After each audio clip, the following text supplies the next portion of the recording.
Assalamualaikum warahmatullahi wabarakatuh.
Innal hamdalillah nahmaduhu wa nasta'inuhu wa nastaghfiruh wa na'udzu billahi min syururi anfusina wa min sayyiati a'malina may yahdihillahu fala mudhillalahu wa may yudlil fala hadiyalah.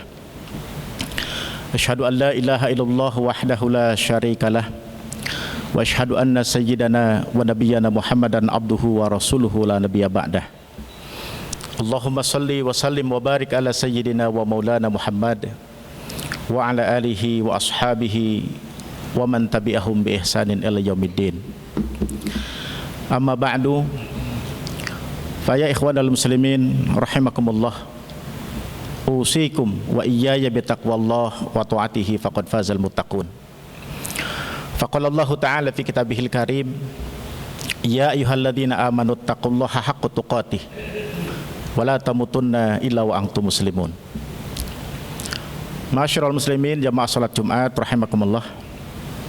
Segala puji milik Allah, Tuhan sekalian alam, zat yang senantiasa memberikan begitu banyak nikmat kepada kita, terutama nikmat iman, nikmat Islam, nikmat sehat, panjang usia dan kesempatan kita untuk bisa menjalankan berbagai ibadah, khususnya di bulan Ramadan ini. Dan kita hari ini sudah memasuki saum yang ke-11, dan saat ini kita juga sedang berkumpul di rumah Allah untuk menunaikan ibadah salat Jumat. Doa dan harapan kita mudah-mudahan seluruh amal ibadah kita diterima Allah Subhanahu wa taala. Salawat dan salam kita sampaikan kepada junjungan kita Nabi besar Muhammad sallallahu alaihi wasallam, dan juga keluarganya, para sahabatnya, serta segenap pengikutnya. Pada kesempatan yang berbahagia ini, khatib berwasiat kepada diri sendiri dan jamaah sekalian, marilah kita untuk terus berusaha sungguh-sungguh sekuat tenaga untuk kita bertakwa kepada Allah Subhanahu wa taala. Mari kita jalankan apa yang Allah perintah dan kita tinggalkan segala apa yang dilarang Allah. Karena takwa adalah satu-satunya bekal terbaik kita yang harus nantiasa kita persiapkan agar hidup kita di dunia dan kelak hidup di akhirat mendapatkan ridha dan kebahagiaan yang sejati dari Allah Subhanahu wa taala. Wa tazawwadu fa inna khairaz zadi taqwa. Dan berbekal-bekalah kalian, maka sesungguhnya sebaik-baik bekal adalah takwa kepada Allah Subhanahu wa taala. Masyaallah muslimin jamaah salat Jumat rahimakumullah. Ramadan ini salah satu sebutannya adalah Syahrul Quran, bulan Al-Quran. Oleh karena itu, pada kesempatan yang mulia ini, dalam waktu yang singkat, khatib ingin menyampaikan kepada kita bagaimana kita hidup mulia bersama Al-Quran. Semua kita umat Islam, semua kita orang beriman, semua kita umat Nabi Muhammad SAW seharusnya memiliki obsesi dan cita-cita besar di dalam hidupnya, yaitu adalah hidup yang mulia. Dan ingat, hidup mulia hanya akan bisa diperoleh apabila kita hidup bersama Al-Quran. Masyaallah muslimin jamaah salat Jumat rahimakumullah. Mahwal Quran, apa itu Al-Quran? Dalam hal ini ada dua pengertian yang kita bisa pahami apa itu Al-Quran. Yang pertama adalah lughatan, secara etimologi, secara bahasa, Quran itu adalah bacaan. Bacaan yang setiap saat, setiap waktu sholat, setiap hari kita baca. Itulah Al-Quran. Dan pengertian yang kedua secara istilahan, secara terminologi, dan ini kita bisa baca, banyak kita temukan penjelasan para ulama di dalam kitab-kitab ulumul Quran. Ada yang memberikan definisi panjang dan ada yang sederhana. Dan khatib ingin menyampaikan satu definisi yang simpel atau sederhana yang bisa kita baca di dalam kitab-kitab ulumul Quran. Di antaranya ulama mendefinisikan Al-Quran huwa kalamullah al-munazzalu al-mu'jizu al-munazzalu anan nabi sallallahu alaihi wasallam wal muta'abbadu bitilawatih. Al-Quran adalah kalamullah, firman Allah, al-mu'jizu sebagai mukjizat, al-munazzalu yang diturunkan, ala nabi sallallahu alaihi wasallam kepada nabi sallallahu alaihi wasallam, al-muta'abbadu bitilawatih dan bernilai ibadah dengan membacanya. Inilah definisi singkat dari Al-Quran. Al-Quran adalah firman Allah Subhanahu wa taala, bukan ucapan nabi, apalagi buatan manusia, reka-reka manusia. Al-Quran adalah sesuatu yang datang dari Allah Subhanahu wa taala. Dialah kalam Allah. Al-mu'jizu, mukjizat.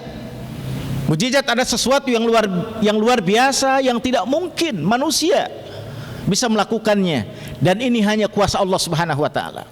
Al-munazzalu, dan Quran pun diturunkan ala Nabi sallallahu alaihi wasallam kepada Nabi sallallahu alaihi wasallam, al-muta'abbadu bitilawatih, dan ketika kita membacanya maka bacaan Quran bernilai ibadah. Apakah kita mengerti apa yang kita baca atau kita paham yang kita baca dari Al-Quran? Dia tetap al-muta'abbadu bitilawatih, bernilai ibadah di sisi Allah Subhanahu wa taala. Masyaallah muslimin jamaah salat Jumat rahimakumullah. Lalu bagaimana kita di dalam hidup ini agar kita bisa meraih kemuliaan bersama Al-Quran? Maka jawabannya adalah dengan kita menunaikan hak-hak Al-Quran atau kewajiban kita terhadap Al-Quran. Manakala kita menunaikan hak-hak Al-Quran, manakala kita melaksanakan kewajiban kita terhadap Al-Quran, maka pasti kita manusia umat Nabi Muhammad hidupnya akan mulia. Mulia dunia, mulia akhirat. Dan itulah obsesi dan cita-cita besar kita. Hidup kita ingin mulia dengan atau bersama Al-Quran. Hadirin rahimakumullah, yang pertama adalah dengan kita meyakini kebenarannya. Jangan pernah sedikit pun ada keraguan di dalam hati kita. Al-Quran adalah sesuatu yang datang dari Allah, yang dijamin 100% kebenarannya. Zalikal kitabu la raiba fih hudal lil muttaqin. Al-Quran itu tidak ada keraguan di dalamnya. Dia sebagai petunjuk, sebagai hidayah bagi orang-orang yang takwa. Dan kemudian juga kita baca dalam Quran surat Al-Isra di ayat 9, Allah Subhanahu wa taala mengatakan, "Inna hadzal Qur'an ayyahdi lillati hiya aqwam." Al-Quran ini adalah petunjuk yang lurus, petunjuk yang benar. Dan karena itu kita tidak akan pernah ragu akan kebenarannya, karena dia datang dari Allah Subhanahu wa taala. Sebagaimana pula dalam Quran surat Al-Hijr surat 15 ayat 9, Allah Subhanahu wa taala berfirman, "Inna nahnu nazzalna dzikra wa inna lahu lahafidun."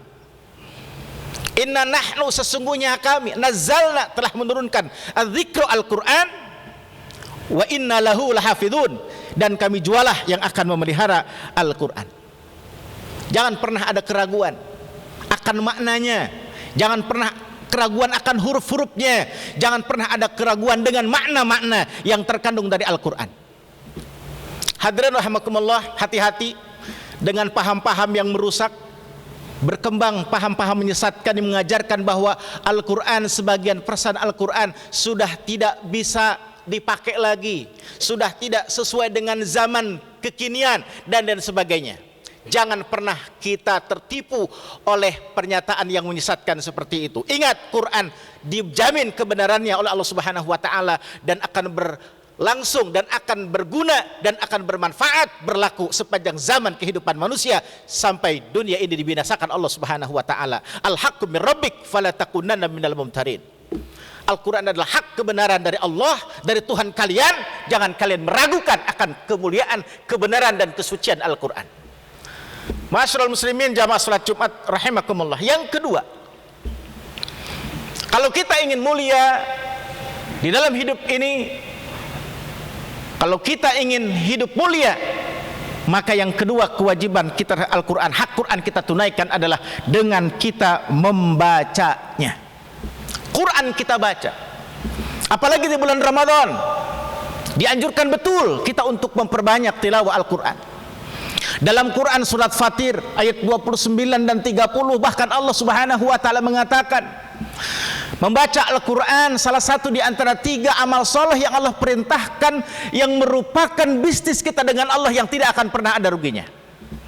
Innal ladzina yatluna kitaballah wa aqamus shalah wa anfaqu mimma razaqnahum sirra wa alaniyah yarjuna tijaratan lang tabur. Sesungguhnya orang-orang yang membaca ayat-ayat Allah Al-Quran, mendirikan salat, menginfakkan harta dari apa yang telah Allah berikan kepada mereka dengan cara rahasia atau terang-terangan, sejatinya mereka mengharapkan perniagaan yang tidak pernah akan ada ruginya. Hadirin, kita baca Quran, kita sedang bisnis dengan Allah, dan pasti bisnis dengan Allah akan mendatangkan keuntungan dunia dan akhirat.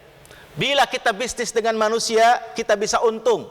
Sekali waktu kita juga bisa merugi, tapi dengan Allah tidak pernah akan ada ruginya. Bahkan Rasulullah yang mulia dalam hadisnya mengatakan, setiap Al-Quran yang kita baca, Allah akan nilai per huruf dari setiap ayat Quran yang kita baca.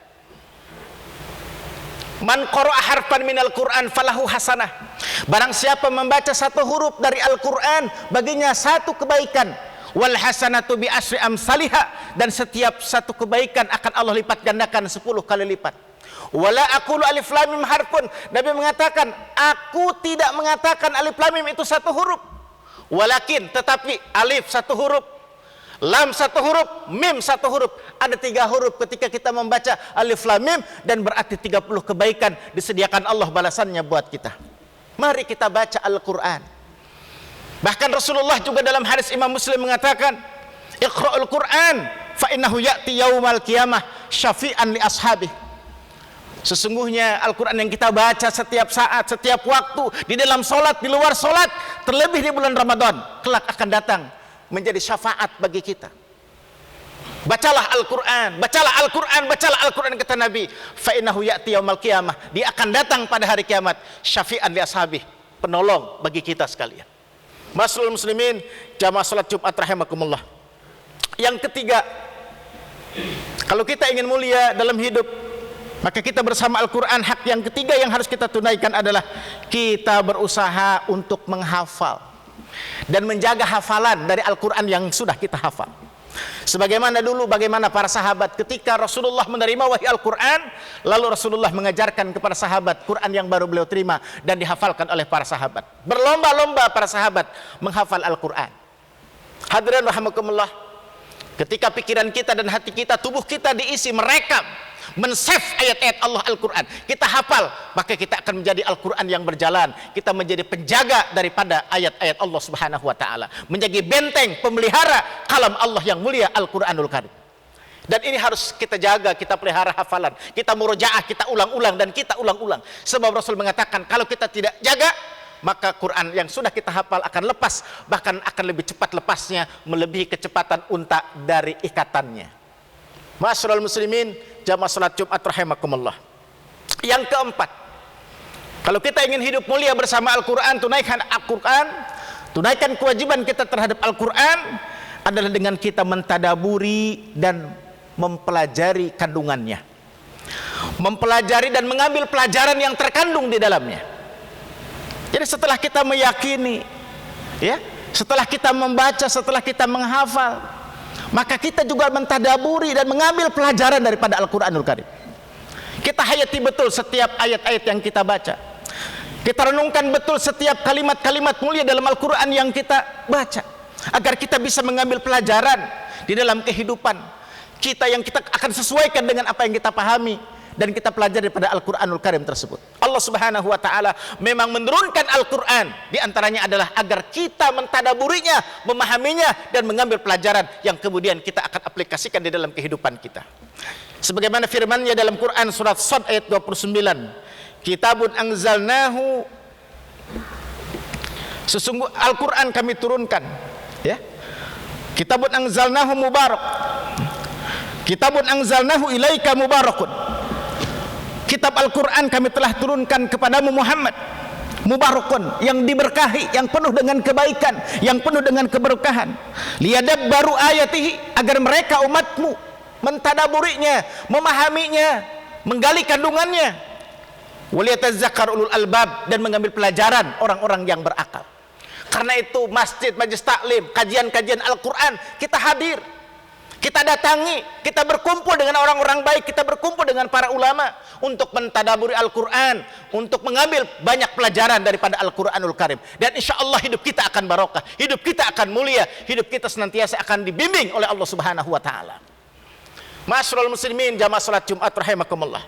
Dan yang kelima, hidup mulia bersama Al-Quran adalah dengan kita mengamalkan Al-Quran. Kita aplikasikan Al-Quran di dalam kehidupan kita. Kita amalkan Al-Quran dalam seluruh aspek kehidupan kita, dalam aspek akidahnya, dalam aspek ibadahnya, akhlaknya, bahkan muamalahnya, dalam kehidupan pribadi, kehidupan keluarga, bermasyarakat, bahkan berbangsa dan bernegara. Tuntunan Allah Al-Quran itulah tuntunan yang terbaik bagi manusia, dan karena itu kita amalkan dalam kehidupan kita. Ma'asyiral muslimin, jamaah salat Jumat rahimakumullah. Saya baca dalam kitab Hadis Arba'in pada hadis nomor 23, Imam Muslim meriwayatkan bahwa Al-Quran itu Rasulullah mengatakan sebagai wal Qur'anu hujjatun laka au alaika. Al-Quran itu adalah hujjah, dalil, bukti, ya, bukti untukmu, hujjah untukmu. Tapi juga Al-Quran adalah hujjah bagimu. Apa makna Al-Quran, kata Nabi, adalah hujjah untukmu dan hujjah bagimu? Al-Quran menjadi hujjah, ya, untuk kita apabila kita membaca Al-Quran, memahami Al-Quran, kemudian kita amalkan apa yang kita baca dari Al-Quran. Perintah Al-Quran kita amalkan, apa yang dilarang Al-Quran kita tinggalkan, tuntunan akhlak Al-Quran kita praktekkan, akhlak kita akhlak Al-Quran. Maka Quran akan menjadi untuk kita. Artinya apa? Kita akan diselamatkan oleh Al-Quran. Tapi juga Nabi mengatakan au alaika, Al-Quran juga adalah padamu. Apa maksudnya? Ketika kita sudah baca Quran, kita sudah mengerti Al-Quran, tapi kita tidak mengamalkan Al-Quran, yang diperintah tidak dikerjakan, yang dilarang malah dilakukan, akhlak kita jauh daripada akhlak Al-Quran, maka ketika itulah Quran menjadi hujah padamu, Quran akan menjadi laknat bagimu. Kita akan celaka dalam kehidupan ini, dunia bahkan terlebih akhirat kelak. Ma'asyiral muslimin, jamaah rahimakumullah. Oleh karena itu tidak ada lagi pilihan bagi kita. dalam kehidupan ini. Mari kita amalkan Al-Quran. Mari kita berpegang teguh kepada Al-Quran dalam kehidupan kita. Dan ini bukan cuma lipstik, bukan cuma ucapan lisan semata, tapi betul-betul kita amalkan Quran dalam kehidupan kita. Belajar dari bagaimana sahabat Umar bin Khattab, beliau tidak akan lanjutkan bacaan tilawah Qur'annya sebelum apa yang sudah dibacanya beliau praktekkan, beliau amalkan dalam kehidupannya. Begitulah kita mengamalkan Al-Quran. Kita membaca surat Al-Ma'un, di situ dijelaskan siapa orang yang mendustakan agama. Jangan sampai kita mau yang menjadi orang pendusta agama. Maka di situ kita harus apa? Peduli anak yatim. Kita harus segera menunaikan sholat jika sudah waktunya. Jangan kita menahan zakat kalau sudah waktunya kita keluarkan. Sebelum kita mengamalkan apa surat Al-Ma'un, jangan kita lanjutkan dulu dengan surat-surat yang lain. Bahasa kasarnya seperti itu. Hadirin rahimakumullah, berusaha kita mengamalkan Quran dalam kehidupan kita. Rasulullah tidak meninggalkan kita, mewarisi kita kekayaan. Rasulullah tidak meninggalkan kita harta benda, tetapi Rasulullah mewariskan kepada kita Al-Quranul Karim dan sunnah Rasulnya. Taraktu fikum amrayni lan tadillu ma in tamassaktum bihima, kitaballah wa sunnata rasul. Sebelum wafatnya beliau mengatakan, aku tinggalkan dua perkara untuk kalian yang jika kalian berpegang teguh kepada keduanya, kalian tidak akan pernah tersesat selama-lamanya. Apa itu? Al-Quran dan sunnah beliau. Quran kita amalkan, kita praktekkan dalam kehidupan kita. Tuntunan sunnahnya kita amalkan, kita praktekkan dalam kehidupan kita, maka kita tidak akan tersesat. Kita akan selamatkan dalam kehidupan kita, dunia dan akhirat kita. Hadirin, inilah tuntunan Allah Subhanahu wa taala yang mulia, Al-Qur'anul Karim. Dan mari kita hidup, jadikan moto hidup, jadikan semangat hidup, jadikan spirit hidup, motivasi hidup, bahwa kita hidup hanya akan mulia dengan Al-Quran. Dan saya harus hidup mulia bersama Al-Quran. Mudah-mudahan yang disampaikan menjadi nasihat yang bermanfaat dan bisa diamalkan dalam kehidupan kita. Amin ya Allah ya rabbal alamin. Barakallahu li wa lakum fil Qur'anil azim wa nafa'ni wa iyyakum bima fihi minal ayati wa dzikril hakim wa taqabbal minni wa minkum tilawatahu innahu wasamiul alim fastaghfiruh innahu huwal ghafurur rahim. Allahumma sholli ala sayyidina Muhammad.